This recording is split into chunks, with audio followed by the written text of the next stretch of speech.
Welcome to My Opinion here on My Opinion TV. Don't forget to like, share, subscribe, click the notification bell. So as soon as a video is released, you'll be one of the first to be notified. Upon the hearing of my voice this morning, we have much to give God thanks for. So many people went to bed last night with the dreams and aspiration of getting up this morning and are not numbered among the living. So no matter what your circumstances, whatever your situation might be, as long as you're alive, you have much to give God thanks for. And before we go into this morning's program, just want to say, you can follow us on our WhatsApp group. And the number is on the screen, 876-879-2079. That's 876-879-2079. And you can follow us on our WhatsApp group as we have our discussion over there.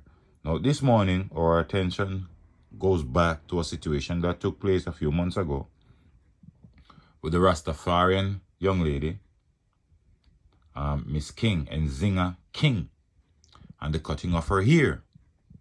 Now, if you would all remember that the DPP had ruled, and INDICOM had ruled, that no one should be held criminally responsible for the cutting of her hair.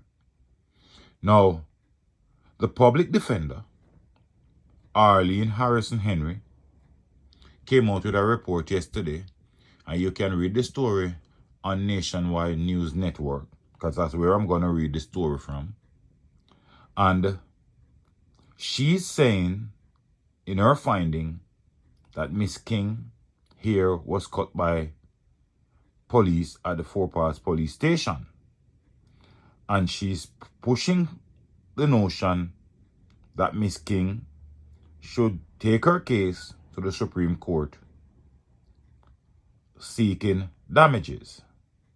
Now, let me read the story from the Nationwide Network. It says public defender Arlene Harrison Henry has found that the police are responsible for controversially cutting of Nzinga King's hair.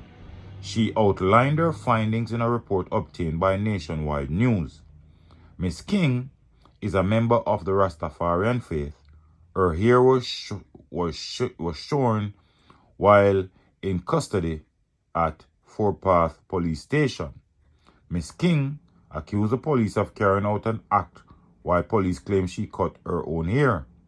However, Director of Public Prosecution Paula Llewellyn previously ruled that there was serious credibility issues in reviewing the complaint brought by Nzinga King. She recommended that no action be taken against the police members in question. According to the DPP then, Kings contradicted her own accounts and witness too.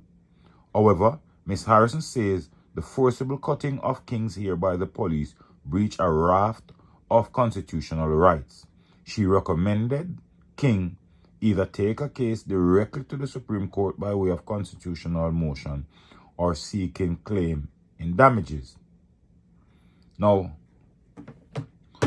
when the ruling came out, a video was circulated of Miss King's behavior at the police station that raised serious questions and serious eyebrows. We all saw that she had to be restrained. And we heard several stories coming out of how, because the DPP had put out a statement and showed why they came to their conclusion. So I don't know what this public defender is saying at this point. This is the same public defender that had made some erroneous statement earlier when the COVID situation, and she declared it a crisis at the time. So I don't know if this public defender is trying to seek relevance at this time in trying to bring a case for Miss King. Now, don't get me wrong, I will never ever condone anybody putting injustice on anybody. In my honest opinion, I thought that her hair was cut by the police. That's my opinion. However, if the DPP and INDICOM can gather their information and come to that conclusion, who am I to make an assumption? Now, the next question I'm asking is, did the DPP and Indicom get their information differently from the public defender? Where did the public defender get their information from? Was any form of investigation done by the public defender to come to this conclusion? Well, I'll be following this story and see what other news network will be saying and what the public defender will come out and say that substantiate her ruling. But as far as I know, clearly, if her finding is different from the DPP and Indicom, she must disclose her source so that the matter could be reviewed.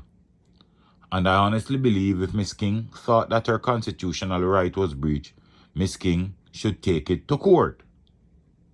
However, I was totally pushed aback when I saw the video of Miss King's behavior of a young Rastafarian young lady and the threatening way she was dealing with members of the Jamaica Constabulary Air Force.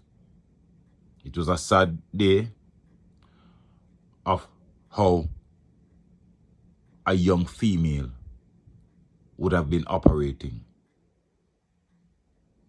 But nevertheless, let's see what will come out of this. If Miss King will take up the suggestion made by the public defender and will try to take this matter further. And let's see if they will disclose their source. But let me know what you think in the comment section. Don't forget to like, share, subscribe, click the notification bell.